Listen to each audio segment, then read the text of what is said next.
"I'm too young for this," she whispered, but the old giant rancher stayed the night. Witness this unbelievable, true, inspired story right here on Whisper of the Past.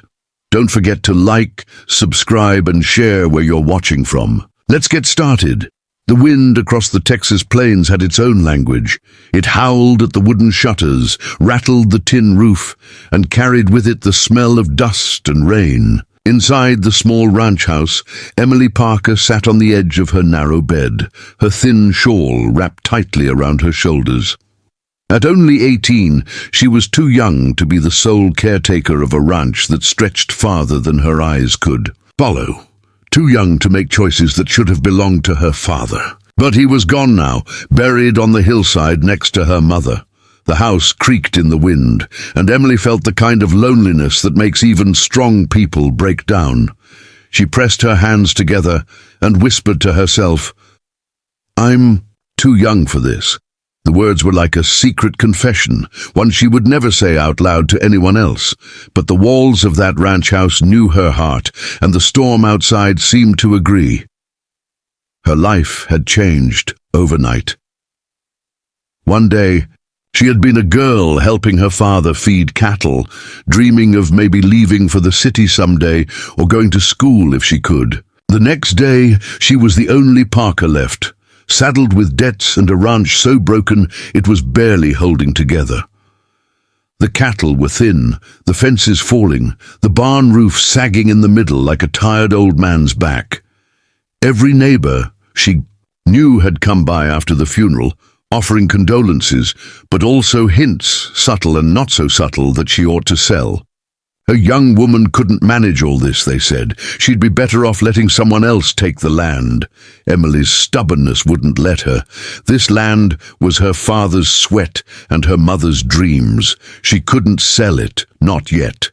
But each passing week wore her down. The long days of labor, the quiet, the isolation.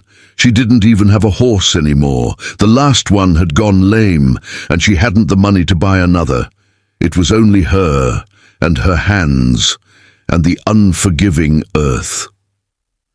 That night, as the sky darkened and the coyotes began their wailing in the distance, a storm rolled across the plains. Emily had just lit her father's old oil lamp when a heavy knock echoed against the front door.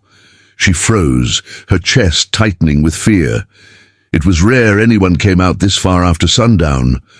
Slowly, she stood, every board beneath her feet groaning, and approached the door. She pulled it open and gasped.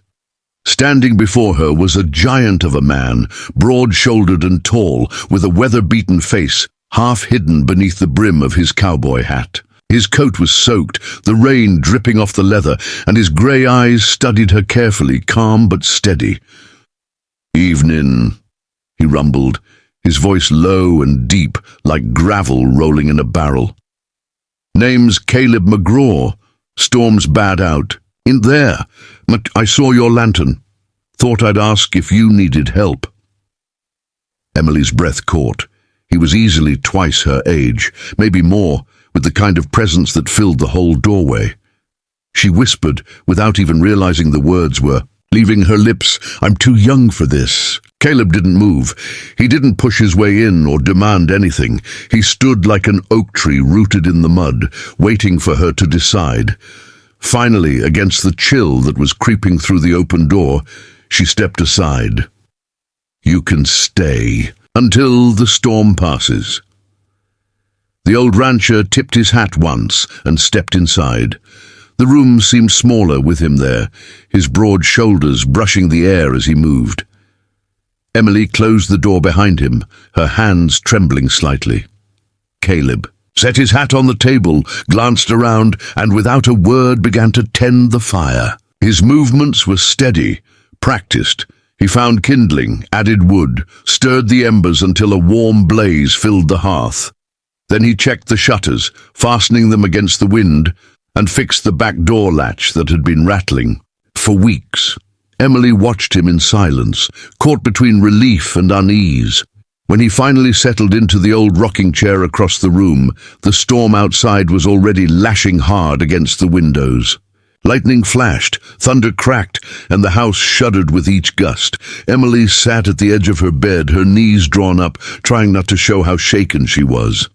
"I don't know if I can handle all this," she whispered more to herself than to him. Caleb's grey eyes lifted toward her, steady as a mountain. "You don't have to handle it all tonight," he said quietly. "Sometimes just making it through to morning is enough." His words lingered in the air, heavy with truth. She didn't respond, but something in her chest eased. The storm raged on, but somehow, with the old rancher there, the house didn't. It didn't feel quite so empty. Hours passed. Caleb didn't intrude, didn't fill the silence with stories or questions. He simply sat, the rocker creaking slowly back and forth, the firelight throwing shadows across his rugged face. Emily found herself studying him when she thought he wouldn't notice. The scars on his hands, the way he carried himself, the quiet patience of someone who had already lived a lifetime of storms. When she finally drifted into sleep, it was with the strange comfort of knowing she wasn't alone. The morning came quietly. The storm washed away, the plains outside glittering beneath the early sun. Emily woke to the smell of coffee brewing. Caleb had found her father's old pot, set it on the stove, and poured 2 cups without asking. "You shouldn't be doing this," she muttered, embarrassed at how natural it felt to have someone. In the house again, Caleb smiled faintly, the lines around his eyes deepening. "Sometimes the good Lord sends a hand when you need it most. Don't mean you owe me anything." But Emily felt torn inside. The ranch was a mess. The debts loomed larger than her hope. She had dreamed of leaving, of escaping to the east. Maybe studying, maybe working in a city where the wind didn't sound like it was trying to break your spirit. And yet, this land was her blood, her parents' legacy. Caleb didn't press her. He walked the fields with her that day, pointing out fences that could be mended, tools that needed sharpening, roofs that could be patched. He didn't speak like a man making decisions for her. He spoke like a man handing down knowledge. Cutter. Sunset. As the sky turned shades of orange and violet, Emily stood beside him at the fence line. Her hands were blistered, her clothes worn, her spirit weary, but there was something different in her eyes. "I thought I was too young for all this," she admitted, her voice trembling. "Too young to fight alone." Caleb tipped his hat toward her, his gaze steady on the horizon. "Maybe you are too young to do it alone, but no one said you had to." Something in those words planted a seed deep in her heart. She realized the old rancher hadn't stayed the night because of her youth or her weakness. He had stayed because he recognized something he once carried himself. Loss, loneliness, the heavy burden of trying to stand tall when the world keeps beating you down. Later, as he saddled his horse, the sun dipping low behind them, Emily whispered, again, but this time differently, "I'm too young for this life to break me." Caleb gave her a single nod, his weathered face breaking into the faintest of smiles. "Then don't let it."